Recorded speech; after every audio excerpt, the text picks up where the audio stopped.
Alexandre de Moraes exige prova de convite para a posse de Trump e intensifica embate jurídico com Bolsonaro. O ministro Alexandre de Moraes determinou que Jair Bolsonaro apresente provas do convite oficial para a posse de Donald Trump. No contexto do pedido de liberação do seu passaporte retido pela Operação Tempus Veritas, Moraes considera o convite apresentado e enviado por e-mail insuficiente e busca detalhes. A decisão ocorre em meio a tensões políticas e judiciais envolvendo o ex-presidente. A Meta anunciou a suspensão de programas ligados a diversidades e inclusão, refletindo o enfraquecimento global da chamada cultura woke. A empresa também encerrou iniciativas de checarem de fato nos Estados Unidos, levantando debates sobre censura e desinformação. A Rede Globo foi criticada após jornalista Otávio Guedes divulgar uma informação errada sobre as notas da comunidade do X, do aplicativo X, o antigo Twitter. A correção tardia expôs falhas na checagem de fatos, destacando o embate entre a mídia tradicional e plataformas digitais.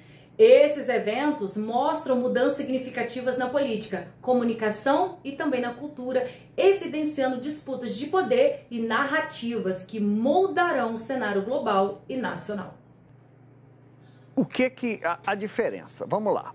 Primeiro vamos começar com liberdade de expressão e crime. Você posta na rede social: eu saí do cinema porque o filme é ruim. Acabou, isso é liberdade de expressão, é sua opinião, o filme é ruim. Acabou, não tem checagem a ser feita nisso, acabou. Eu saí do cinema porque o Lanterninha é um estuprador. É crime. Como é que você está acusando alguém de ser estuprador? É verdade? Pode ser crime, pode ser verdade. E como é que se resolve isso? A checagem de fatos é um grupo de pessoas que tem técnicas e acesso a caminhos, técnicas para checar essa informação. Então, ele vai, por exemplo, na justiça, a primeira coisa é fazer, o Lanterninha, fulano de tal, tem, primeiro saber o nome do Lanterninha daquele cinema, depois vai à justiça, ver se tem um processo, uma condenação por estupro, não tem. Depois vai à polícia, saber se algum inquérito, se ele é investigado por estupro. Não. Depois houve o Lanterninha. Ou seja, primeiro que isso é caro e segundo que isso é técnica. Então, essa é a importância das agências de checagem de notícia. O que é notas da comunidade? Por exemplo, no X, só pode dar nota da comunidade quem é verificado. Verificado é aquele pontinho azul e você tem que pagar por isso. Então, não é bem comunidade, é de pagantes, é de assinantes, né? Então, há uma diferença já aí...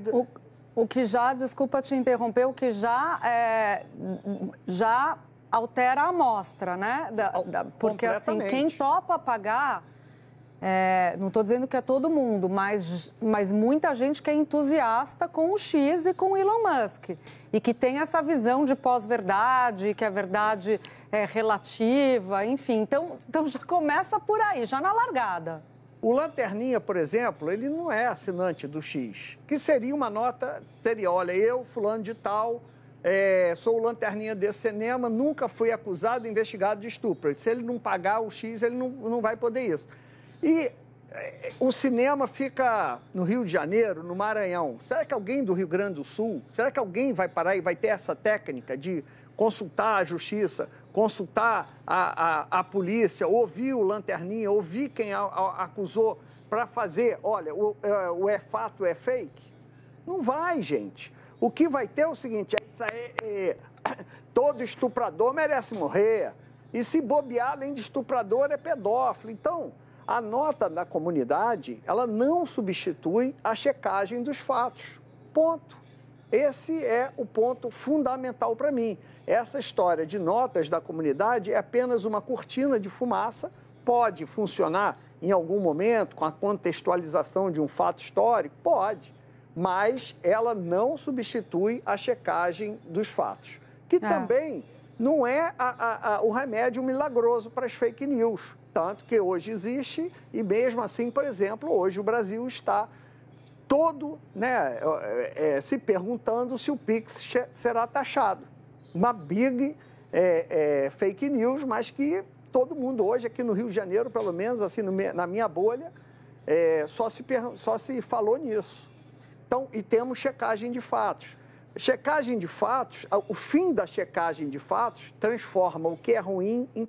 Urgente, a deputada Maria do Rosário do PT, conhecida por suas posições autoritárias, tentou censurar o deputado Cabo Gilberto Silva após ele chamar o presidente Luiz Inácio Lula da Silva de descondenado, mentiroso e covarde. Durante uma sessão na Câmara dos Deputados, o confronto ocorreu em meio a um debate acalorado sobre o tratamento dado pelo governo aos autistas, um tema que gerou indignação até mesmo entre membros da base governista. Cabo Gilberto, por sua vez, defendeu que suas declarações refletiam a realidade dos fatos. O embate, marcado por troca de acusações, gerou grande repercussão nas redes sociais, com vídeos do incidente circulando rapidamente. Já assista esse vídeo comigo, mas antes já se inscreva no canal, deixe o seu comentário e bora assistir o vídeo. Os parlamentares podem autorizar mais esse pacote de maldade que vai atingir pessoas vulneráveis, pessoas abaixo da linha de pobreza, pessoas autistas em grau leve, pessoas com deficiência. Isso é um crime, o que o governo Lula está fazendo com os mais necessitados. Os senhores lembram que na campanha política o descondenado Lula afirmava, porque já sabíamos que ele estava mentindo, que iria defender os mais humildes, que ele iria defender os mais necessitados. Quando pega a caneta, quem ele ataca? Os mais vulneráveis desse país. Pessoas que não estão aqui para se defender. Pessoas que não podem comprar passagens, que está de João Pessoa da Paraíba para cá, mais de R$3.000. Vim aqui no Congresso Nacional e pedir, pelo amor de Deus, para cada deputado não votar a favor dessa matéria. É verdade, sim, que o senhor relator, que eu tenho o maior respeito, aceitou várias melhorias com relação à bomba que veio do Palácio do Planalto. Porque se a Câmara aprovasse do jeito que veio do governo Lula, seria o extermínio praticamente da população mais humilde do Brasil. Uma vergonha o que estamos votando na noite de hoje. Eu fiquei também emocionado com o discurso de Duarte Júnior, o deputado que é de um partido contrário às pautas que defendemos. Mas tocou o meu coração, como liderança da oposição, o discurso firme em defesa dos mais humildes. Me chama a atenção alguns parlamentares ocuparem essa tribuna e falarem de cumprimento de palavra, de cumprimento de acordo. Mas pasmem, vossas excelências descumprem suas palavras com o povo, que no tempo das eleições, vossas excelências prometeram cuidar daqueles que mais precisam. Vossas excelências prometeram olhar para aqueles que quase nada têm, mas quando aqui estão, pensam apenas em manter privilégios, em manter benesses. Eu venho a essa tribuna conclamar a todos que aqui estão e têm a oportunidade de servir o interesse público, de olhar pelas pessoas com deficiência, olhar pelas pessoas mais pobres, olhar pelos beneficiários do BPC. Vim me falar que essa proposta está boa. Boa para quem? Para os interesses de quem? Essa proposta está destruindo direitos. Essa proposta está excluindo pessoas com T21. Essa proposta está excluindo autistas. Essa proposta está destruindo o direito de pessoas com deficiência. Olhem para suas mãos. Vossas excelências estão prestes a condenar a uma pena em caráter perpétuo a perda do direito de viver com dignidade, a perda do direito de ter acesso a um estado de bem-estar social. Eu não posso fazer parte desse acordo. Meu acordo é com as pessoas. Meu acordo é não esquecer daquilo que me fez chegar aqui. Eu não consigo crer, eu não consigo aceitar pedir para retirar destaques, onde já se viu. Vocês querem aprovar uma proposta que vai cair no Senado, e se passar no Senado, vai ser judicializada porque é inconstitucional. Esse texto vai de encontro à Constituição Federal de 88. Esse texto vai de encontro a decisões prolatadas pela ONU. Não ligam para a Constituição, rasgam a Constituição. Que vossas excelências possam olhar para a Bíblia.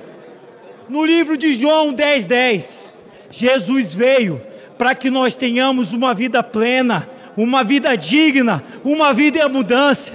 Se vossas excelências não sabem o que é servir ao interesse público, lembre-se do exemplo de Jesus. Servir às pessoas, cuidar de quem mais precisa. Eu peço a vossas excelências que não aprovem esse texto, que possam votar contra esse projeto, que é um pacote de maldades. Que vossas excelências possam, e é que eu peço, senhora presidente, mais 30 segundos, para que aqui eu possa trazer,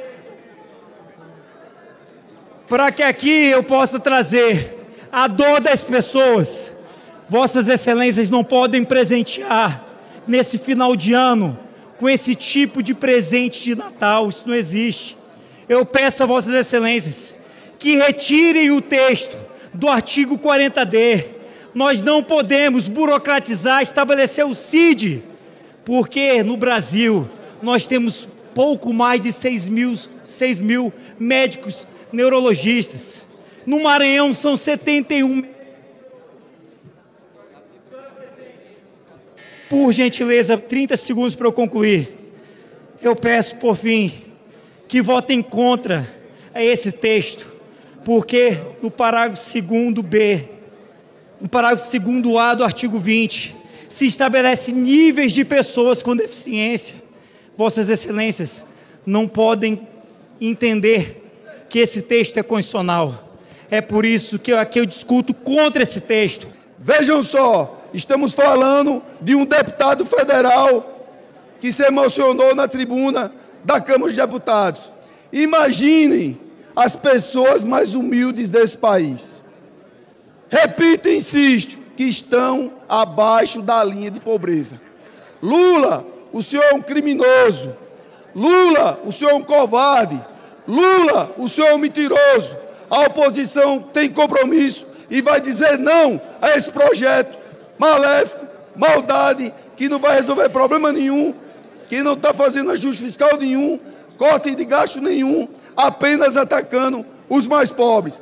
Quem diria, hein, Lula? O pai dos pobres, exterminando os pobres. O senhor é uma vergonha. Obrigado, presidente. Reservando o pronunciamento do deputado, eu peço que tirem dos anais as palavras covarde e mentiroso. Elas são ofensivas e não devem constar de pronunciamento parlamentar dirigido a qualquer pessoa, quanto mais à autoridade pública. Presidente, questão de ordem, artigo 95. Pois não, deputado. Eu gostaria dos 3 minutos que não fosse interrompido. Antes, porém, só refiro que há requerimento de encerramento de discussão e encaminhamento. Requer o encerramento da discussão e do encaminhamento do PL 4614 de 2024, constante na pauta da presente sessão, a Federação PT, PCdoB, PV, e vamos fazer em seguida o encaminhamento do requerimento. Antes, porém, concedo a questão de ordem ao deputado Gilberto. Senhora presidente, artigo 95, concomitantemente ao artigo 5º, o artigo 98 e o artigo 220 da Constituição. A senhora falou que ia censurar 2 palavras que eu reportei, mas é público e notório que não são injuriosas, até porque são fatos concretos que ocorreu na história do nosso país. O atual presidente da República foi condenado em todas as instâncias da justiça brasileira, perdeu todos os recursos na Suprema Corte. Posteriormente, a Suprema Corte mudou de entendimento e o descondenou, que é diferente de inocentou. A questão de mentiroso, ele utilizou uma promessa na campanha e faltou com a verdade. E com relação à palavra covarde, ele está atacando as pessoas mais vulneráveis. Então, nenhuma das 3 palavras são injuriosas, nem muito menos desrespeitosas. São fatos reais. Então, eu peço a Vossa Excelência, já que Vossa Excelência saiu da tribuna, eu peço ao presidente Lira que não acate a censura, até porque aqui é o parlamento, e com base no artigo 53, eu sou inviolável civil e penalmente por quaisquer palavras, opiniões e votos. Então eu peço ao presidente Lira, que assumiu agora, que não censure o deputado, que falei 3 palavras verdadeiras. Obrigado, senhor presidente Lira. É isso, senhores. O governo, na justificativa, né, de justificar cortes de gastos, né, porque não pode cortar das Janjas, né, vai cortar do BPC. Idosos, pessoas com deficiência, autistas, simplesmente serão prejudicados aí por esse governo. Infelizmente, é o retrato, né? Espero que a gente faça melhores escolhas futuramente.